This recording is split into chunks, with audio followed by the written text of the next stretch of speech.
tip and the edge are fairly durable.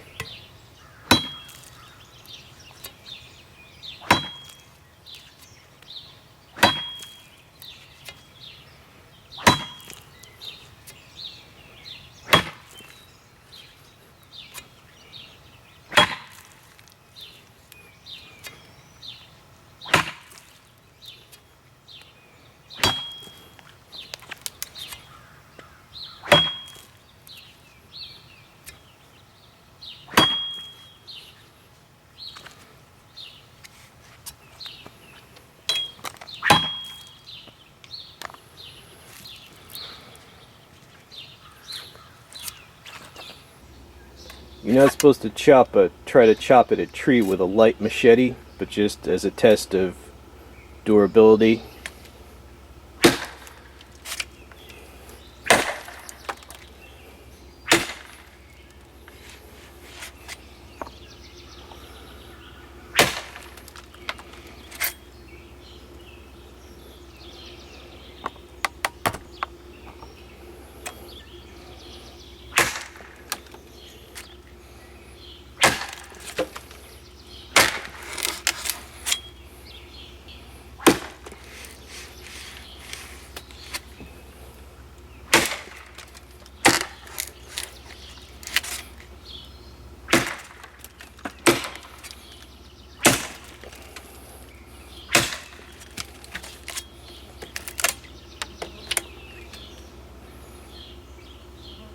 Holding up quite well, no damage.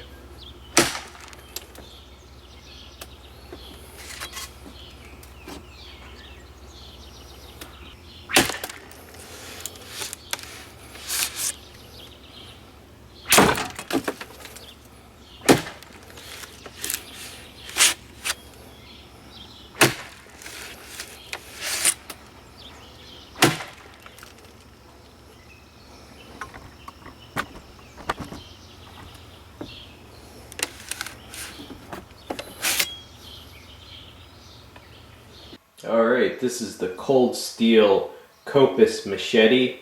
This is the 2012 model. They do have a previous model with a different blade shape that was also called the Kopis. This is the new one, just became available within the last few weeks. The steel on this, 1055 high carbon steel. The blade length, 19 inches. They list the weight as 23.3 ounces. It actually feels a little lighter. It actually feels very light, especially for how long it is. Now you see the distinctive blade shape, a large recurve, forward belly, forward tip. You know, it might remind you of a kukri. It's actually modeled after an ancient sword that was used by the Greeks, and also the Spanish used it at times. But you do have to remember, this is not a sword. This is truly a machete, and it is a light to medium machete. Now, for a light to medium machete, you know, you'd basically use it to clear brush. Alright, you're not supposed to use a machete like this as an axe, okay? Maybe a medium to heavy or ultra heavy machete can be used as an axe substitute. But a flexible machete like this, it just doesn't have the weight and heft to be that good as an axe substitute. But it is good for clearing brush, clearing trails. The whole idea of having it so light is that you can clear miles and miles of trail without fatigue. You know, that's what a light machete excels at. Right, here's a close-up of the handle. They call this a semi-D ring because, you know, it's open in the middle, but it still gives you a lot of protection. See, it does have a lanyard hole. It is polypropylene. Basically, you know, it's a lightweight, all-weather synthetic material. And you see it has that depression there. Now the shape of the handle is very good because when you're taking a swing, obviously, if you start to lose your grip, you're just going to go down here, and you know, the machete is not going to go flying. So that is a good and functional shape for the handle. Alright, and people always ask, is that full tang? You know, it's not technically full tang unless you can actually see the tang go all the way to the end, okay? So technically no.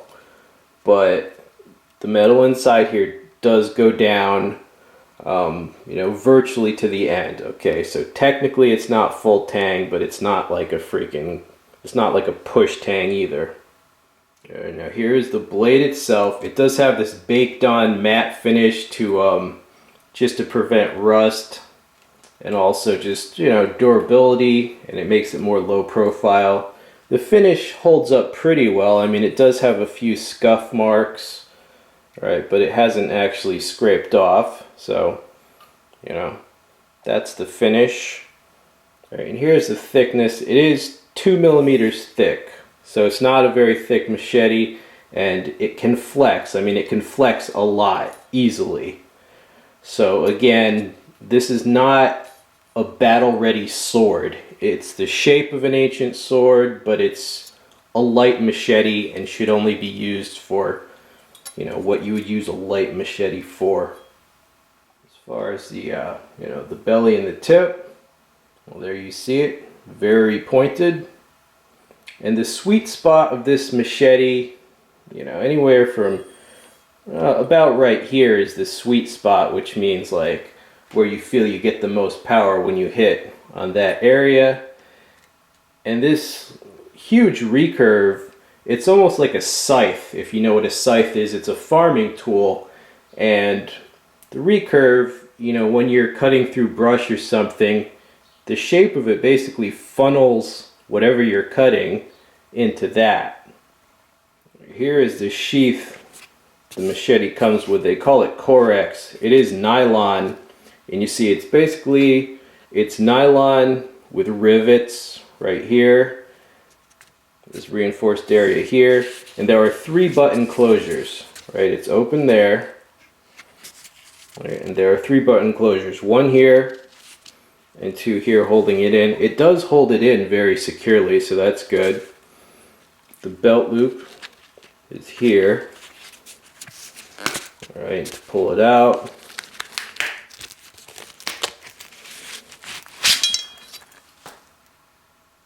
All right, so that's the sheath. You know, it's inexpensive, lightweight, flexible machete sheath. Now this machete does arrive sharp. In the past, you know, years ago, some cold steel machetes were shipped out that actually had the paint still on.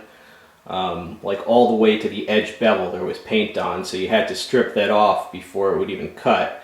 That is not the case, okay? The current cold steel machetes being shipped out, they definitely arrive fully sharpened and ready to use, okay? Maybe not like a scalpel, but medium to high sharpness. Now, as far as the design of this machete, you know, it's a little bit contradictory because in my experience, I mean, I have a real Nepalese kukri, a similar shape to this with the recurve into the forward tip and belly. And, you know, that type of blade shape lends itself to chopping. Okay, I've chopped with many kukris. However, because this is such a lightweight item, it's contradictory because the shape makes it a chopper, but the lightweight just doesn't put much force behind the chops. So I guess you could say it's a fast chopper, but not a heavy or hard-hitting chopper. All right, so this is more along the lines of the cold steel Gladius machete. Basically, kind of a novelty weapon, you know, not intended to really use on human beings, although in an emergency you could. But it's basically just a cool item for someone who wants an inexpensive machete that happens to be shaped like a cool sword. And at that, you know, you can get this for less than $30 at some places. So it might not be super practical, but you could use it.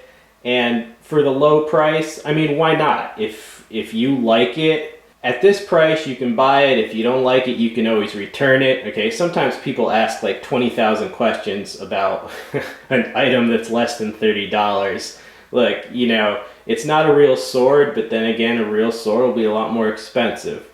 So overall, I think it's good for the price, and like I said, the handle design gives you a lot of safety and security. The recurve does have kind of a scythe effect. The finish held up really well, and I did smash it and chop it into a dead tree, which is not what you're supposed to, you're not supposed to try and chop into trees with light machetes, maybe a heavy machete or medium, but light flexible machetes, they're trail clearers. But just to test it, I smashed it, chopped it into some dead trees, and it actually held up very well. I inspected the edge closely, no damage to the edge, no damage to the tip. So in that sense, it is actually a good item for the price. I mean, I wouldn't pay $50 for it, but for $30 or less, I do recommend it.